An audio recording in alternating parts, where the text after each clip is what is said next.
Muy buenas, ¿qué tal te encuentras? Espero que bien y espero que estés preparada para un nuevo capítulo de World Media. Antes me presento, soy José Luis Martín y momento para hablar de un sector apasionante, un sector en constante crecimiento, así se titula también este podcast, sector del offshore y las plataformas marinas, oil and gas y todo lo que está relacionado con la industria marítima en esas grandes plataformas que vemos y que mueven pues muchísimos puestos de trabajo. Todo ello lo vamos a hablar con nuestro protagonista. Él es Alexis Montelongo, es ingeniero, director de proyectos del sector petrolífero y protagonista de este capítulo que recojo del podcast oficial de Steer Training Center, Mirando al Mar. Así que prepárate para conocer un sector en constante evolución y un sector donde los detalles son muy importantes a tener en cuenta porque hay muchísimas nacionalidades, muchísimos tripulantes en esas plataformas y muchísimo a tener en cuenta.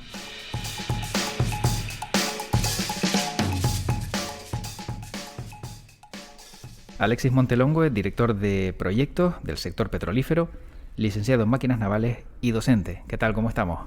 Hola, ¿qué tal, José Luis? Encantado de que formes parte también de estos podcasts Mirando al Mar, se llaman, de Steer Training Center. Y yo he tenido la oportunidad de ver el currículum de Alexis Montelongo y desde que comenzó la carrera en el año 1999 no ha dejado de formarse tras más de 20 años. ¿Has contado los cursos que ha hecho? Pues sinceramente no. Simplemente a medida de que iba surgiendo la necesidad, los iba realizando y aprovechándome de ellos lo máximo posible. Yo he contado 32 y seguro que se me queda alguno. Hay algunos que no he incluido, pero bueno, nunca los había contado, la verdad. Pues son muchísimos, ¿no? Sí. Porque estamos hablando de más de 20 años y esto supone, pues, a un curso con 2 aproximadamente por año podría ser, ¿no? Podría ser, sí. ¿Y por qué tanta formación? Quizás se une la necesidad, por una parte, de que es un sector que continuamente te requiere estarte formando y por otra también inquietud profesional. O sea que no solo tener la formación adecuada, sino también seguir creciendo, ¿no? Para profesionalmente estar más preparado. Sí, básicamente. Y de toda esa formación, ¿cuál recuerda más ampliamente? Pues la más que recuerdo ampliamente, por supuesto, es en la Escuela Náutica Tenerife, la licenciatura en máquinas navales, puesto que son 5 años de tu vida, y en la cual no solo recibes una buena formación, sino sobre todo las amistades que allí surgen. Básicamente es la base de la formación que yo tengo y lo que ha forjado mi carrera profesional. 5 años que entiendo que habrán tenido sus picos, ¿no? Partes buenas, interesantes, a lo mejor unas partes también que costaban un poco más, ¿no? Sí, sobre todo las asignaturas excesivamente teóricas, que se te hacían bastante tedioso estar en clase ahí con fórmulas y fórmulas en la pizarra y que posteriormente te das cuenta que cuando la desempeñas en la carrera profesional no ves nada de eso. Suelen decir que cuando uno estudia una carrera universitaria, en la vida real solo se puede o se queda entre un 10 y un 15% de toda esa información y aplicarla ya es más difícil todavía incluso, ¿no? O sea que de un alto porcentaje nos quedamos con muy poco de esa información en concreto. En mi caso particular te podría decir que ese porcentaje es mayor, pero tuve la gran suerte de la Escuela de Náutica de haber sido formado en muchas asignaturas por profesores que venían del ramo. Es decir, jefe de máquina, que es el máximo rango profesional que se puede aspirar con esta carrera. Y repito, tuve la gran suerte porque te hacían las clases muy amenas, porque, digamos, un poquito se desviaban del temario oficial y los centraban en sus experiencias profesionales. Y en aquella época que no había internet, pero sí se tiraba mucho de manuales, planos y demás, y de ponerte en situaciones reales. Con lo cual, cuando yo embarcaba, pues me ayudó muchísimo. O sea, sin duda entonces mezclar la experiencia y las anécdotas o lo que uno ha vivido con la teoría y la formación ayuda, ¿no?, a que el alumno aprenda. Y sobre todo, para mí una palabra muy importante de la formación que es motivar. Motivar al alumnado. Y creo que la mejor manera es engancharlo a través de lo que tú has vivido o han vivido tus compañeros de profesión. Ahora como docente, Alexis Montelongo también lo pone en práctica. Sí, la verdad que es una época diferente porque tenemos la gran suerte de contar con medios que antes no existía. Puedes recurrir a las famosas TIC, tecnología de la información y la comunicación, como el YouTube. Buenas fuentes, por supuesto, recurrir a fabricantes. Puedes contactar con fabricantes, te pueden mandar vídeos, manuales. Si tu centro dispone de formación, como es mi caso, de simuladores reales de equipos que te ponen en situación a bordo de un buque prácticamente. Y estas tecnologías hacen que lo poquito que tú sabes más lo que puedas aportar con esta tecnología es un plus que antes no teníamos. De todos los cursos que antes hablábamos, sin duda son muchísimos, pero toda esta formación marítima tiene algo casi siempre que he comprobado a través de estos podcasts, y es que siempre necesita actualizarse, ¿verdad? Cierto. En el caso de la marina mercante es obligatorio porque la Organización Marítima Internacional así lo establece. Es decir, cada 5 años, si no navegaras un mínimo periodo exigido, pues tienes que volver a hacerlo de nuevo todo, básicamente. Y en el caso del oil and gas, pues son 4 años, que el oil and gas lo regula el OPITO, dicho sea de paso. Pues por hacer un paralelismo, en vez de 5 años son 4. Y también lleva implícito reconocimientos médicos, y en ambos casos hay que renovarlo cada 2 años. O sea que si te sacas la formación en oil and gas y durante 4 años no haces nada en el sector, es como si no hubieses hecho nada. No, en oil and gas es diferente. A los 4 años obligatoriamente tienes que hacer un refresco. Vale. En el caso de la marina mercante, si demuestras que has navegado, pues eso te permite el no tener que acudir a esos cursos de refresco. Pero en el oil and gas sí o sí tienes que volver a pasar por la formación. Y en ambos casos es indispensable, por supuesto, el reconocimiento médico cada 2 años. También he visto en la experiencia profesional que el primer trabajo fue de auxiliar técnico de pintura en Juan Antonio el Marri, creo que es. Sí, es curioso. Es curioso porque en mi época de estudiante, en las vacaciones, en aquella época, pues también, repito, tenía la gran suerte de que había trabajo en obras de construcción normal, pues, repito, en las épocas de vacaciones, veranos, navidades y demás, aprovechaba. Vivía en un pueblo que había bastante trabajo de eso, tenía suerte, entonces aprovechaba y me sacaba un dinerito que me ayudaba a sacar la carrera. O sea que esto al final es trabajo, esfuerzo y seguir creciendo, ¿no? De empezar pintando a llegar a donde ha llegado. Yo no sé si de aquel día a hoy Alexis Montelongo pensó que sería docente, oficial de máquinas, ingeniero jefe de reparaciones navales. Pues la verdad que siempre tuve la inquietud del tema de máquinas navales por 2 motivos. Porque es lo que siempre nos preguntan a los marinos. Oye, ¿eso a ti dónde te viene? Pues muy sencillo. Soy de Güímar, un pueblito de Tenerife, y siempre he estado en contacto con el mar, unido a que en mi familia mis tíos siempre lo reparaban todos ellos. Es decir, el coche, la lavadora, todo lo que se rompía, pues preguntaban e intentaban ser autosuficientes. Pues esa autosuficiencia unido al mar, si lo combinas te salen máquinas navales. Al final es algo de genética, entiendo también, ¿no? Por lo que veo. Sí, tuve un tío que también navegó como marinero y siempre me contaba cosas, y ya desde pequeño, pues y eso ya te empieza a picar y a despertar ese gusanillo. ¿Y cómo es la vida en una plataforma petrolífera? Pues la vida en una plataforma petrolífera son 2 turnos, turno diurno y turno nocturno. Difiere mucho de la marina mercante convencional, que tiene 2 guardias, por así decirlo, de 4 horas, es el estándar, con 8 horas de descanso en medio. Pues aquí tienes 12 horas y 12 horas. Y dentro de esas 12 horas tienes 1 hora para comer, con suerte. Y en medio tienes el coffee time, que los marineros y subalternos sí tienen la suerte de disfrutar, pero nosotros los oficiales, cuando ya tienes una responsabilidad a bordo, muy difícilmente te puedes parar a echar un café. O sea que el que más responsabilidad tiene es el que menos descanso tiene también, o el que menos probabilidades tiene de poder disfrutar de una desconexión en un momento dado. Si lo ponemos en una gráfica sale así. Te puedo decir que el OIM, el Offshore Installation Manager, que vendría un poquito así, por así decirlo, el equivalente a un capitán en mercante, duerme una media de 4 horas al día. Tiene la responsabilidad total de un equipo de entre 180 a 200 personas y la presión del armador de una instalación que maneja muchísimo dinero. ¿Y eso es sano? Pues supongo que a la larga no. Aparte que yo doy formación en prevención de riesgos laborales, sé que el estrés es bueno cuando suele ser la curva tipo ondulación, es decir, tienes el pico y después lo suficiente para recuperar. Pero si durante 28 días estás a ese nivel, muy sano no debe de ser. Porque hay personas que sí es cierto que tienen la capacidad de dormir poco y no les pasa nada, pero no todo el mundo puede hacerlo. Yo que soy bastante dormilón me costaba al principio. Pero sí me conseguí adaptar, digamos, relativamente rápido por la motivación que tenía de entrar a un sector.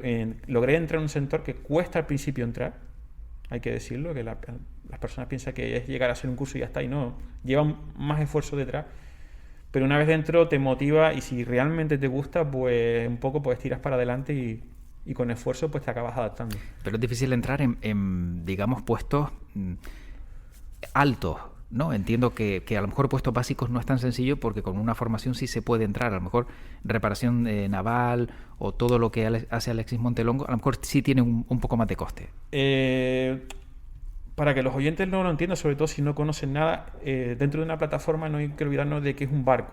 Entonces, dentro de un barco están, como era mi caso, los oficiales de máquina y los oficiales de puente de gobierno, que son los que dirigen la plataforma y la sitúan en el sitio.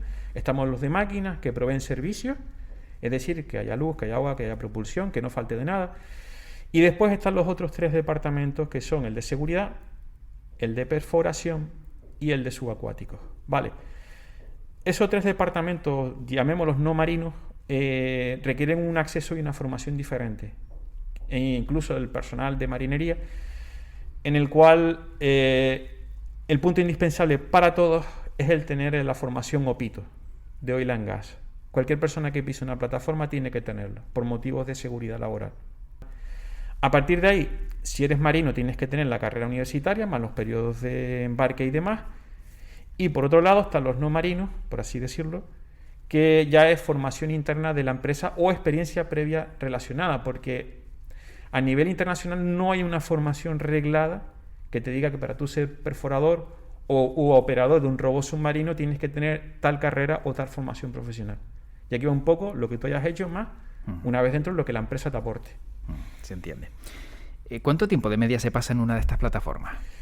La rotación normal son 28 días, es decir, 28 días a bordo, 28 días en casa. Hay convenios que por convenio te establece que puedes permanecer una semana más a bordo por razones de visado, de que tu relevo no lo ha podido sacar a tiempo, cancelaciones de vuelo, las circunstancias geopolíticas actuales que sobra mencionar, pues que te retrasan el que te llegue tu compañero a bordo.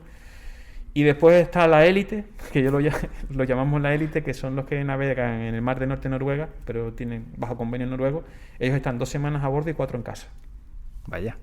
O sea, navegan la mitad y descansan el doble. Sí, a eso aspirábamos todos los que no éramos noruegos, pero muy, muy complicado entrar en esa pequeña parcela del sector.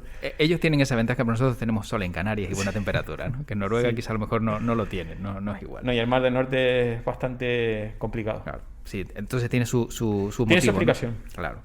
¿Y qué es lo que más echa de menos en ese tiempo de 28 días en una plataforma? Cuando estás a bordo, ¿te refieres? Sí. Pues la familia, el contacto, digamos el contacto, vamos a decirlo así, contacto físico, porque como tienes wifi a bordo, si no te falla la antena, pues puedes hacer videollamadas constantemente, utilizarla en tu tiempo libre, evidentemente, porque no está permitido en tu tiempo de trabajo utilizar del teléfono móvil, pero en tu tiempo libre puedes contactar con la familia como si estuviese, digamos, trabajando en otra isla y no los ves con frecuencia. Dispones de instalaciones, tienen un cine, tienes pequeños gimnasios.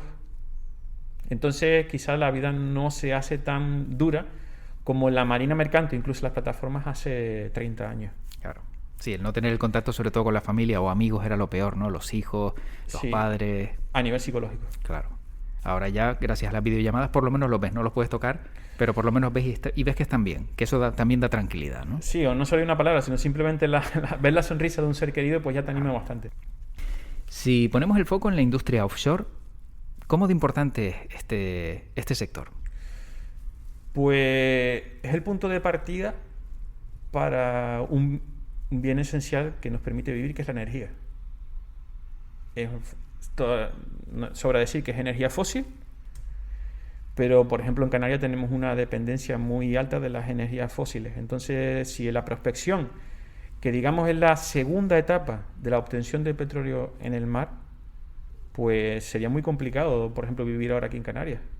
No hay que ser realistas. Si dependemos de la energía fósil, el offshore sería esencial para Canarias. ¿Y somos conscientes en Canarias de la importancia de este sector? No. En absoluto, ¿no? Rotundamente. De hecho, una de las grandes aportaciones, aunque no se sabe, del offshore a Canarias es que cuando empezaron a venir a principios del año 2000, ellos tienen un estándar de seguridad a bordo y de calidad muy alto. En aquella época, las empresas de reparaciones navales, digamos que estaban bastante alejadas del nivel de seguridad que ellos requerían a bordo, y básicamente dijeron, si ustedes quieren entrar a mi casa a reparar, tienen que subir el listón. Y eso fue un acicate positivo para el puerto, y a día de hoy los resultados de que las empresas, digamos, han aumentado el nivel, incluso en algunos casos, por encima de la legislación laboral española. Claro, es fundamental también, ¿no? O sea, si tú vas a subirte a una plataforma o vas a hacer algo, como dices, dentro de mi casa, tienes que cumplir mis normas. Sí, exactamente. De hecho, ha sido, repito, un acicate positivo para el sector de las reparaciones navales en Las Palmas, e incluso es lo que, digamos, podría arriesgarme a decir que ha impulsado de que en Tenerife también, en el puerto de Santa Cruz, haya empezado a comenzar una actividad de que los tinerfeños llamamos de menos, porque sin un puerto estaría muerto. Sin duda. Y además, pues esta industria va mucho más allá de las plataformas petrolíferas, ¿no? Encontramos buques de apoyo, drill ships, etcétera. ¿Cuántos hay y en cuántos ha estado Alexis Montelongo? Yo en mi caso solo en buques perforadores como tripulante. Bueno, me olvido de que tuve en mi época de marino mercante, pues alguna campaña hice en un petróleo pequeño entre islas. Y en mi época de astillero, pues sí subí a distintos tipos de buques. Porque siempre vemos o tenemos la idea de plataforma, pues esa torre que se ve, pero es que luego hay otros barcos que llevan esas plataformas, hay otras que son mucho más pequeñas, otras que tienen unas formas geométricas que parecen imposibles, ¿no? Sí. Y es un mundo, la verdad, muy amplio. Sí, para no extenderme mucho, voy a tratar de resumirlo de la forma más breve. Todo comienza cuando se concede el pozo, no el pozo, sino la parcela de extracción. Para hacer un símil muy simple, es como si nos diesen una finca con distintas parcelas y en la cual nosotros tenemos que hacer prospecciones. ¿Qué pasa? Que para tener cierta garantía primero tiene que ir un buque de prospección sísmica, que son unos buques muy particulares que vienen a Las Palmas con una forma triangular y comienzan a hacer un estudio del subsuelo marino, al día de hoy con un porcentaje de éxito a nivel geológico de mayor del 90%. Después de esto vienen las plataformas que ya conocemos, comienzan a hacer las catas y alrededor de ellas pues giran barcos de suministro, puesto que ellas no se mueven de allí y tienen que recibir constantemente repuestos, pertrechos, provisiones, cambios de tripulantes si no se hace por helicóptero. A posteriori vienen las de producción, que son parecidas a esta pero sin la torre, y son las que se conectan ahí y están durante varios años sacando el crudo, la materia en bruto, y a la cual se abarloan, que quieren decir amarrarse al lado, los petroleros grandes. Esos son los que cogen materia en bruto, se van a la refinería, la descargan allí, se procesa y una vez de allí salen los petroleros y buques quimiqueros de reparto, que son los que más conocemos y empiezan a repartir los productos ya específicos a demanda de los clientes. Y todo eso y todas esas operaciones en alta mar, hay que decirlo, ¿no? Porque estamos hablando y parece que estamos haciéndolo en esa finca de la que hablábamos, pero hay que situarse, ¿no? En alta mar con ese bamboleo, ese movimiento y todo lo que conlleva. Correcto. No es fácil estar ahí, por eso la formación es obligatoria y esencial. Del sector offshore y el oil and gas, ¿qué es lo más importante que hay que tener en cuenta una persona que se dedique a ello? Punto número 1, el inglés. Recuerdo la época fuerte, yo aún estaba en reparaciones navales aquí en Las Palmas, 2011, 2012 por ahí, que hay que entenderlo, movidos por la necesidad, la persona en una época difícil y acudían a bordo a entregar los currículum. Primero, no recogen currículum a bordo. Segundo, entrar directamente es muy complicado y hay dos maneras. Cuando están reparando, que te conozcan, dependiendo de tu oficio a bordo, si seas marino o no, si te conocen, pues ya un poco te indican ellos cómo hacerlo. Y la otra manera es a través de un equivalente a las empresas de trabajo temporales en tierra, que son las agencias de embarque, en la cual tú envías el currículum, ellos te hacen una bolsa de empleo y te van mandando a demanda. Este es el trampolín para que las empresas te conozcan y después pues se fijen en ti y terminen fichándote, como fue mi caso. Pero es esencial el inglés por una razón muy básica. toda la comunicación a bordo es en inglés y como la seguridad es lo que prima, cualquier comunicación que se dé por megafonía va a ser en inglés. Y si tú estás a bordo tienes que comprender, no solo entender, sino comprender qué mensajes te están diciendo y dentro de tu misión a bordo, a dónde tienes que acudir o qué es lo que tienes que hacer. Porque en un barco hay diferentes nacionalidades y tiene que haber una lengua común, ¿no? Y esa lengua común es el inglés y el que esté allí, si no lo sabe, no puede estar. Básicamente. De hecho, te hacen firmar un documento de que en comunicaciones oficiales y en reuniones y demás solo puedes hablar inglés aunque tengas compatriotas de otra nacionalidad. Otra cosa bien distinta es el almuerzo y el coffee time. Para ello también, me imagino que más de alguien que nos oye se preguntarán ¿y qué nivel de inglés debo de tener? Realmente, formación como escuela de idiomas, el Cambridge, el TOEFL y demás, ellos casi ni los miran. Ellos parten de la base de que desde el minuto 1 te van a llamar en inglés y las entrevistas, como yo tuve que pasar 3 diferentes, van a ser por videoconferencia, todo en inglés. Y no van a pensar, ay, este español vamos a ver si me entiende. No, ellos van a su ritmo. Y para ello sí hay una formación específica que es el Marlins, que está, digamos, es una formación pseudo privada, pero es la que marca el nivel de formación marítima. Y es la que ellos piden para prefiltrar candidatos. Y todo en inglés. Y como dices, a un ritmo en el que ellos hablan como si estuvieran hablando con su primo, su hermano o su compañero de trabajo y no les importa que seas español, que seas de Tenerife, que seas de donde seas. Exacto. Eso es lo normal. Excepcionalmente, cuando hay reparación naval y cogen gentes del país de origen y les interesa que se queden a bordo, si tienen un nivel básico para entenderse con el personal y entienden lo indispensable para la parte de seguridad, pues a veces pues echan una mano, pero sí les piden a la gente de que tienen que mejorar su inglés, porque es oferta y demanda. Pero lo habitual es que tienes que hablar inglés. Y luego aparte tener una formación, aunque sea básica, para entrar en un puesto básico y luego ir creciendo o ir subiendo de nivel, ¿no?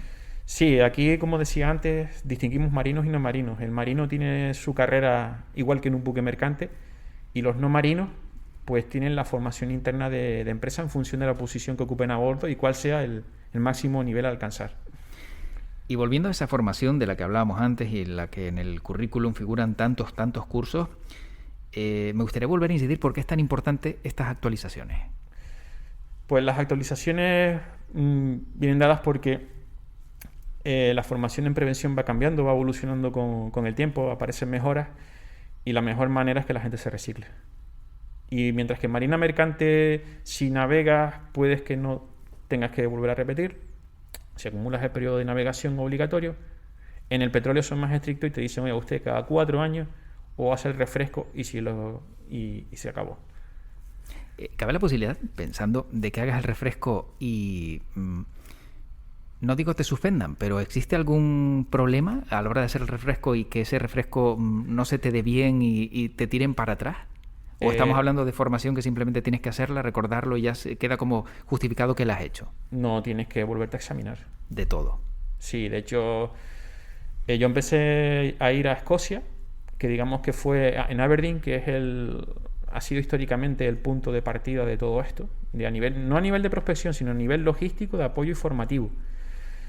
Y el simple hecho de que una academia esté certificada en OPITO ya da la garantía de que te van a examinar y de que si no pasas el curso, aunque hayas pagado, da igual. Es más, te vas a llevar un tirón de orejas de la empresa. Porque esperan de ti de que no vayas a pasar el reto, sino de que cumplas con los estándares para volver a bordo y cumplir con la seguridad no solo para ti mismo, sino lo más importante para tus compañeros a bordo. Que estamos hablando no solo de mantener el trabajo, de tener un trabajo, sino de tener seguridad para ti y para el resto. Exacto, de hecho, desde que te subes a bordo, notas como la cultura en prevención de riesgo cambia. A mí me pasó. Estamos en España, yo no digo que seamos malos ni vayamos a la cola en muchas cosas ni demás, pero sí notas el salto de la importancia que se le da a la seguridad a bordo. Para ellos es esencial. Te pongo un ejemplo rápido. La señal de tiempo muerto en baloncesto, el time out en inglés, pues es una señal estandarizada en el sector, pero cualquier tripulante en una maniobra o en una operación a bordo, si hace el time out, porque hay una condición insegura, todo el mundo está obligado a parar, sea lo que se esté haciendo. Ahora, El que para, el que pide el timeout, tiene que estar seguro de que lo que ha visto va a repercutir en el trabajo. Pero nadie discute nada, simplemente se mira, se para el trabajo y se analiza qué ha pasado. Todos, absolutamente todos. Todos los que estén involucrados en Sí. ese trabajo, en concreto. Con lo cual es algo con lo que no se puede bromear ni nada parecido, porque se para todo lo que se está haciendo y encima todo el mundo espera que ha pasado algo para que se pare, ¿no? Correcto. Y es una señal que está estandarizada, justo, pero ¿proviene del baloncesto o al contrario? ¿El baloncesto se aprovechó de esa señal? No, a ver, la verdad que no sé el origen, pero supongo que como el baloncesto estaba antes del offshore, pues vendría del baloncesto, pero es muy intuitiva, muy comunicativa, igual que levantar pulgares el OK a nivel internacional, pues aprovecharían de esta señal para poder instaurar la borda y decir, oye, cuando ves el timeout, quiere decir que aquí todo el mundo para y vamos a ver qué es lo que ha pasado. Exacto, tiempo muerto para todo el mundo. Sí. Y vamos a sentarnos y a ver qué ha ocurrido. Como docente, ¿qué es lo que más curiosidad despierta en las clases de Alexis Montelongo a los alumnos? La parte práctica. Y más que esto de formación profesional, los alumnos van con una expectativa de, oye, yo quiero aprender de lo que voy a trabajar. Entonces, o bien te apoyas en información real, es decir, manuales, información técnica, planos de un barco, tus propias experiencias personales de compañeros y, como repito ahora, también tenemos la gran suerte de tener el apoyo de simuladores reales de buque. Entonces, todo lo que sea aproximado al sector despierta mucha curiosidad en el alumnado. Y de esos alumnos, ¿hay alguna pregunta que sea simpática? Porque claro, el desconocimiento a veces nos hace preguntar cosas que parece que son tonterías, pero a lo mejor también tiene cierto sentido preguntarlas. Más que simpática, es desconocimiento porque se matriculan diciendo, no, es que un familiar navega, me ha dicho que eso de los barcos está bien y yo los veo navegar. Pero claro, después llega adentro y empiezas a contarle realmente lo que implica estar a bordo, las titulaciones que va a sacar, los periodos que tiene que navegar obligatorios. Entonces le empieza a contar realmente, oye, tú estás aquí, puedes aspirar hasta esto, pero el camino que hay que recorrer es todo esto. Y es lo que muchos compañeros procuramos en el instituto desde el primer día, informar al alumnado, porque muchas veces nos ha pasado a todos los estudiantes que vas con una expectativa, una idea y careces de mucha información de base. Por lo menos para que no se lleven el susto cuando ya van con el curso avanzado y pierdan el tiempo, ¿no? Sí. ¿Y estos alumnos han conseguido trabajo al mar gracias a la formación recibida? Pues te puedo decir con orgullo que el nivel de inserción laboral de nuestro instituto es muy alto. De hecho, están haciendo las prácticas, y no en todos los casos, evidentemente, pero muchas veces ya las empresas comienzan a llamar para contratarlos. Y te dicen, oye, mira, ¿y cuándo puedo darlo de alta? Y tú tienes que decir, bueno, espera, que son 2 meses de práctica y tiene que cumplir con esto porque es una asignatura más. Y a partir de ahí, pues ya tú, laboralmente ya puedes tú establecer el contrato. Pero tienes que esperarte. Y es muy buena señal eso. Y estos alumnos, una vez que terminan, luego algunos acuden a centros privados como Steel Training Center para complementar su formación. Hay a lo mejor formaciones que no se dan en el instituto y que se complementan también en estos centros privados. Dependiendo de cómo quieran encauzar su carrera, ¿vale? El instituto se da una formación que para muchos es suficiente, pero para otros, por ejemplo, todos los que quieren navegar fuera, yo siempre les recomiendo que hagan el Marine por el tema del inglés. O si siempre me pregunta, como de una forma u otra se acaban enterando que yo estuve en plataforma, pues oye, ¿tú qué hiciste para eso? Entonces les comento realmente cuál es el camino a seguir y cuáles son los pasos previos que hay que dar y las dificultades que tiene. Porque a mí no me gusta motivar sí, pero sobre todo informar. Y ahora que hemos vuelto otra vez al tema de las plataformas, me ha venido a la cabeza también que no sé si dentro de todo eso que cuenta Alexis Montelongo en clase hay alguna anécdota curiosa también, porque a mí yo soy amante de las anécdotas y de esas historias que son tremendamente llamativas y que, bueno, recordarlas siempre es maravilloso. Pues una muy curiosa que comento a mis alumnos porque doy inglés técnico, me sucedió a bordo pues con un contramaestre escocés. Yo por circunstancias profesionales pues viajé mucho a Escocia antes de incluso embarcar, entonces el acento escocés los entendía.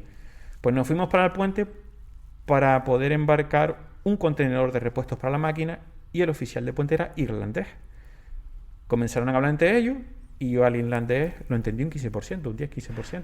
Digo, bueno, voy a esperar a que termine de hablar y ya con el contramaestre que es escocés, que son de la misma nacionalidad, pues ya me conta él. Termina este señor de las instrucciones, se marcha del puente y me mira el escocés a mí y me dice, ¿qué hay que hacer? Le digo, ¿no lo sabes tú? Que es casi tu vecino, y me preguntas a mí que soy español. Y empezamos a reírnos, tuvimos que llamar otra vez por radio para que volviese para atrás. y nos volviese a explicar más despacio de dónde tenía que embarcar el contenedor, en qué fila, en qué columna, en qué altura de la cubierta, etcétera. O sea, esto es como un escocés, un irlandés y un español, Sí, ¿no? más o menos suena chiste, pero fue verídico. Y ni siquiera el escocés le entendió. No, de hecho tuvimos que volverlo a llamar y no sé si es que sería alguna región con un acento muy peculiar, Claro. pero yo particularmente me quedé en blanco y digo, vamos a ver, un momento, porque vamos a meter un contenido a bordo que no es ninguna broma y hay Claro. que asegurarse de cómo hay que hacer la maniobra. Sí, el momento fue simpático, pero luego otra vez hay que volver a Claro, poner los pies en el suelo y tardé decir... 0,3 segundos en tirar de la radio para volverlo a llamar, decir, Claro. oye, espera un momento, que ni tu compañero te ha entendido. Sí, sí. Estamos reflexionando sobre lo que hablamos y aquí tiempo muerto volvemos atrás, ¿no? Otra vez Por supuesto. al principio. Bueno, para ir acabando, como profesional, ¿qué recomienda a aquellos que quieran formarse en la industria offshore? Pues el idioma, solo repetirlo, y en lo segundo es conocer realmente cómo funciona una plataforma a bordo, cuáles son los puestos a desempeñar en base a su, vamos a decirlo así, currículo profesional, es decir, formación previa que tenga, habilidades y demás, para ver por dónde desempeña la carrera. Si es marino, no hay de otra. Tienes que hacer la formación marítima. De hecho, no cogen gente de formación profesional, que es donde yo imparto clases, directamente recurren a formación universitaria, o en Reino Unido y Estados Unidos, que no son universitarias, sino son academias náuticas. O sea que los marinos, el camino está claro. En cambio, los no marinos, pues ahí se tira mucho de... A ellos les interesa más qué sabes hacer que qué formación tienes. Por eso aquello de que estás trabajando en un astillero y te ven reparando, soldando, siendo electricista o trabajando con hidráulica, te echan el ojo, como decimos los canarios, y ya a partir de ahí son ellos los que te van indicando. Pero hay que profundizar un poquito más qué trabajos son los que se empeñan a bordo. Bueno, está claro que es un mundo apasionante y entiendo que en expansión, ¿no? No sé si ha habido algún retroceso en algún momento porque estamos siempre interconectados y tanto el offshore como el oil and gas, como bien decía, seguimos también pues utilizando todos esos recursos que nos da, ¿no? El propio planeta y hay que seguir también estudiando para seguir trabajando en él. Cierto. Te puedo resumir que en el año 2015, cuando fue la crisis del petróleo, que cayó a $19 el barril de Brent, que es la referencia de que mueve todo este sector, 1 millón de personas de empleos directos, entre ellas yo, nos fuimos al paro. A partir de ahí, ¿qué ha sucedido? No ha habido un repunte significativo, que la referencia está entre 80 y 85 dólares barril, y eso que se mantenga sostenido durante varios meses en el tiempo. Si esa condición no se da, pues no tiene sentido mover una plataforma. Y todo lo que conlleva atrás ese millón de personas que ha pasado de 2015 hasta parte, los seniors o más experimentados se han jubilado, los mandos intermedios, que era mi caso, que ya empecé a ser mando intermedio, pues muchos se han buscado la vida por otro lado y los juniors se han también buscado la vida. ¿Qué va a pasar? Si continúan los precios como están, sostenidos en el tiempo y es rentable, sacar la plataforma otra vez al agua, ¿de dónde van a buscar la gente? Eso es lo que nos planteamos muchos ex compañeros del sector. Claro. ¿De dónde van a encontrar a la gente ahora? Va a haber más oferta, va a haber más demanda que de personal cualificado. Por eso también es fundamental formarse para estar preparado por si eso Sí. ocurre y probablemente ocurra. Ahora, por curiosidad, claro, el precio del barril, cuánto cuesta, esas plataformas entiendo que también, pues, caminan, ¿no? Gracias al combustible. ¿Cuántos litros tiene una plataforma petrolífera y cuánto cuesta llenar el tanque? Pues la verdad que no sé, porque va por toneladas de diésel, no queman fuel, por aquello de queman diésel, por aquello de que da menos problemas de mantenimiento, más rapidez, es más caro, pero la tonelada de diésel marino anda por encima de ahora mismo no lo sé, pero en aquella época andaba sobre 450 dólares la tonelada de diésel y la verdad que consume mucha tonelada. Todo va en función de cuántos motores tenga, el caballaje y demás. Una cifra curiosa, el precio por día, fletar, que es alquilar la plataforma, antes de la crisis eran 600.000 euros día, como las que tenemos ya amarradas. El flete ahora mismo anda por 240.000, 250.000 euros. O sea que se nota la caída de precio. Es decir, es un alquiler todo incluido, como la pulserita en el Hotel del Sur. Es decir, Sí. el barco, el personal, el combustible, todo lo que lleva a bordo. Pero aún así también es dinero, ¿eh? No. Por eso digo, si quieres una referencia te la voy dejando. No, me ha quedado clarísimo, clarísimo.